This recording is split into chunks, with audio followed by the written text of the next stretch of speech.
ত্রয়োদশ জাতীয় সংসদ নির্বাচনে জয়ের পর দেশ জুড়ে বিজয়ী বিএনপি, জামায়াত ও স্বতন্ত্র প্রার্থীরা জেলা প্রশাসক ও জেলা রিটার্নিং কর্মকর্তার কার্যালয় থেকে তাদের নির্বাচনী ফলাফল গ্রহণ করেছেন। এ সময় ভোটারদের কাছে কৃতজ্ঞতা জানিয়ে উন্নয়নের প্রতিশ্রুতি বাস্তবায়নের কথা জানান বিজয়ীরা। দেখুন আহমেদ শরীফের ডেস্ক রিপোর্ট।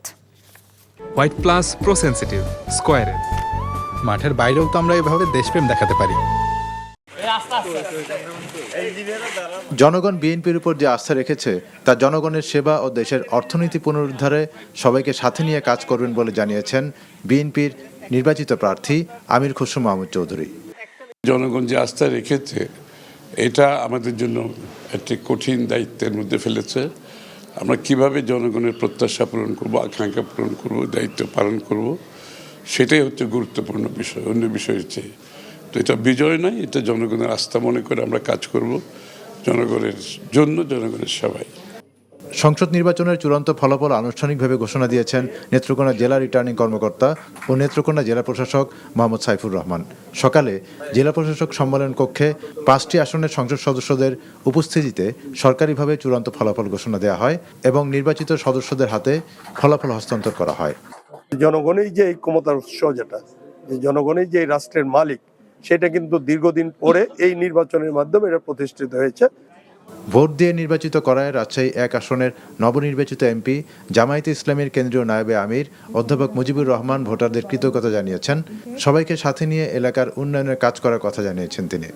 এখানে সেভাবেই আমরা কাজ করব যাতে মানুষের কল্যাণ হয়, আল্লাহ তাআলার নির্দেশ পালিত হয়, আর এই কারণে যা আমার ভালো অর্জন হবে সেটা আখেরাতে যে জীবনের শুরু আছে শেষ নাই, সেখানে আমরা পাবো। দিনাজপুর 6 আসনের বিজয়ী বিএনপির প্রার্থী AZM জাহিদ হোসেন তার প্রতিক্রিয়ায় ভোটারদের কাছে কৃতজ্ঞতা জানিয়ে এলাকার উন্নয়নের কথা বলেন। আমরা আজকে যারা দায়িত্বপ্রাপ্ত হয়েছে জনগণ কর্তৃক গণতন্ত্রকে পুনঃপ্রতিষ্ঠিত করার জন্য, প্রতিটি প্রতিষ্ঠানকে পুনর্গঠন করার জন্য, দেশের সত্যিকার অর্থে কর্তৃত্ববাদিতা থেকে দেশকে সত্যিকার অর্থে তার যে নিজস্ব সাংবিধানিক যে কাঠামো এটার মধ্যে পরিচালনা করার যে দায়িত্ব দিয়েছে, সেটি আমরা সবাই ঐক্যবদ্ধভাবে ইনশাআল্লাহ।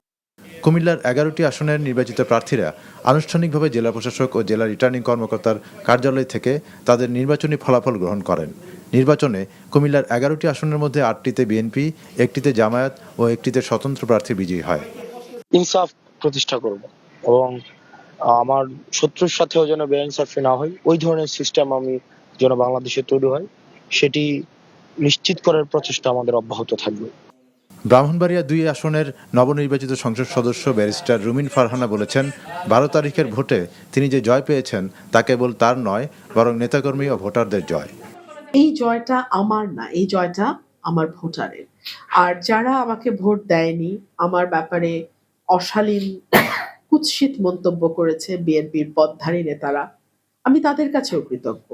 কারণ তারা যদি এতটা কদর্য আচরণ না করত, তাহলে হয়তো আমি এত ভোটের ব্যবধানে জিততাম না। রংপুর 4 আসনের 11 দলের বিজয়ী আক্তার হোসেন তার প্রতিক্রিয়ায় নতুন বাংলাদেশ গড়ার কথা জানান।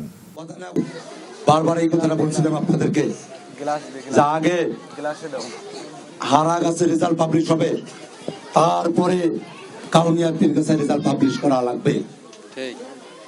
আমি আপনাদেরকে যে কথা দিয়েছিলাম, আমি সে কথাটা রক্ষা করছি ইনশাআল্লাহ।